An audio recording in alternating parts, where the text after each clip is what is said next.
Hello to you. Well, it's Scott Picken and it's time for a weekly wealth insight. I'm sitting here at OR Tambo in Johannesburg, South Africa. And I've been traveling this week having face-to-face meetings.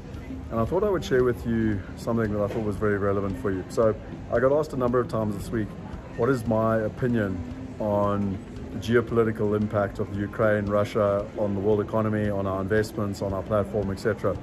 And the first thing that I wanted to say was that what I've learned, having been investing now since 1999, is that one has to, as an investor, not get distracted by the noise. So what's really important is you have to understand what's going on, but you don't get distracted by the noise. You look at long-term trends, long-term cycles, you have the systems to make decisions. So let me explain why I say that. Well, the first thing is that since I started in 99, so in South Africa in 99, interest rates were 25%. Then we had September 11th. Then we had the dot-com boom bust. Then we had, I think the next one was the Iraq war was the next one. Then we had the global financial crisis.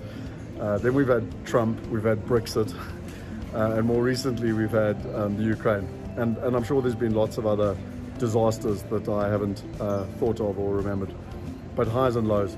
And I think it's one of the reasons I love Ray Dalio so much is because markets move in cycles, industries move in cycles, assets move in cycles, countries move in cycles, cities move in cycles. And that's why as an investor, you have to understand the long-term cycles, you have to understand the long-term trends, and you also have to diversify, because no investor in the world can ever call it 100% right. So as Ray Dalio says, who runs the largest hedge fund in the world, Bridgewater, $160 billion under management, and you couldn't get in unless you had $100 million that you were prepared to give them to manage, is that it's really simple. You need to diversify across countries, across currencies, across assets, and across partners. He actually goes on to say that you should have 15 investments, 15 quality investments that are not correlated. So that means they're not tied together. And as long as you do that, you'll reduce your risk by 80% and you'll increase your risk return ratio by a factor of 5. Now, what does that all mean? Well, take the Ukraine. You know, the problem with investor sentiment is investor sentiment goes up and down. If you invest in the stock market, you invest in crypto, etc., it's very much driven by investor sentiment. And the problem is it doesn't relate back to the underlying asset. You know, I had a PR interview with a journalist, and he said, what's the difference between what you do and Growthpoint? Now, Growthpoint is a big property fund or a REIT. Growthpoint, at the heart of COVID, okay, so in March, April of 2020, was down 64% on their previous high of 2019. Today, they are still down 40% of what their high was of March, April 2019.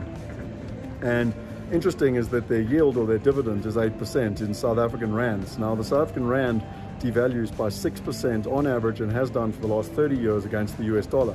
So if you want to compare an apple with an apple, the actual return in US dollars is close to 2%, okay? And yet we're getting 8% consistently cash on cash returns in US dollars, in pounds, in euros, in Aussie dollars, etc.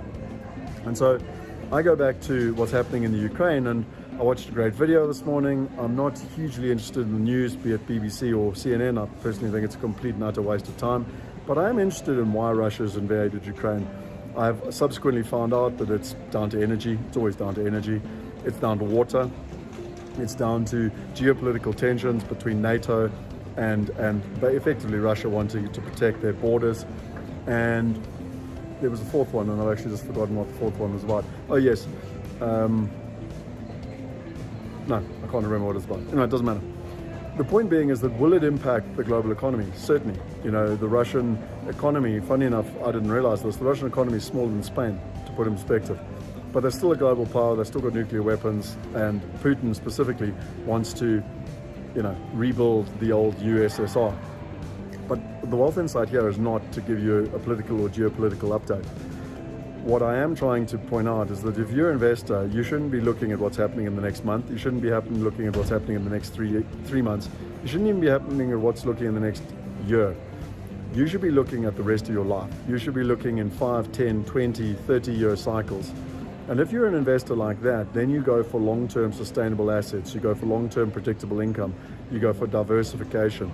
I did a presentation just 2 days ago where I said to people, there's actually 3 things that you have to do no matter whether Ukraine is being invaded whether you got the global financial crisis or whether you got Brexit. It doesn't matter. The dot-com boom bust, the crypto boom bust. Like, it doesn't make any difference. There's three things you have to do. The first is you have to have wealth protection. You have to look after your capital. You know, Warren Buffett says, rule number one, don't lose your money. Rule number two, refer to rule number one. Secondly, you have to focus on income.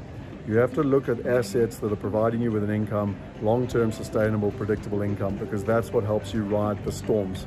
And thirdly, you have to diversify. Okay. Now, this Wealth Insight is a lot of information, I get that, but it's the number one lesson that I think as investors we need to understand, which is think long-term.